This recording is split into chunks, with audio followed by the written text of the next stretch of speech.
સુરત મહાનગરપાલિકાના વર્ગ 1 અધિકારી વિપુલ ગણેશવાલા હાજર થયા। 20 ફેબ્રુઆરીના દિવસે ઇસ્માઇલ ઉર્ફ પરવાના અને વિપુલ ગણેશવાલા વલસાડ તેમજ અન્ય જિલ્લામાં મંદિરમાં ભાગતા ફરતા હતા। રૂપિયા 4 લાખ લઈને ફરાર થઈ ગયા હોવાથી રિકવરી પણ કરવામાં આવશે। 1.60 લાખનો પગાર ધરાવનાર અધિકારીના બેંક લોકરમાંથી સોના અને ચાંદી પણ મળી આવી। અન્ય આરોપી પરવાના સામે અનેક ગુના દાખલ થયા છે। પરવાના સામે પાસા પણ થઈ ચૂક્યા છે। પરવાના હાલ ભૂગર્ભમાં ઉતરી ગયા છે। વિપુલ ગણેશવાલા અને પરવાના થકી લોકો સાથે આ પ્રકારે લાંચ માંગ્યો હોવાનું પણ શક્યતા નકારી શકાય તેમ ન હોવાથી તપાસ શરૂ છે। ગઈ તારીખ 20 ફેબ્રુઆરીના રોજ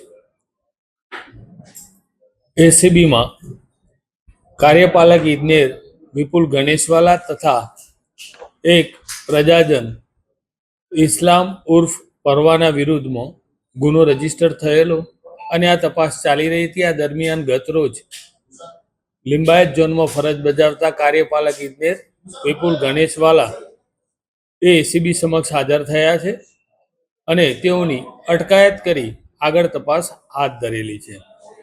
આ કામના આરોપી પરવાના તથા આ ગણેશવાલા એ લગભગ સતત છેલ્લા ઘણા સમયથી આ સેમ એમોથી આવા ગુના આચરી રહ્યા હોય એવી સંભાવના છે। એ મુદ્દે તપાસ ચાલે છે।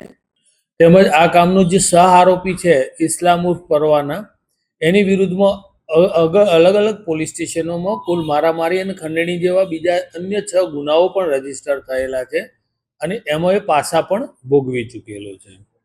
તથા આ કામના જે આરોપી છે ગણેશવાલા એમના લોકરમાંથી જે સોના ચાંદીની જણસ મળેલી છે એ સંદર્ભના એવિડન્સ ચકાસણી ચાલી રહી છે।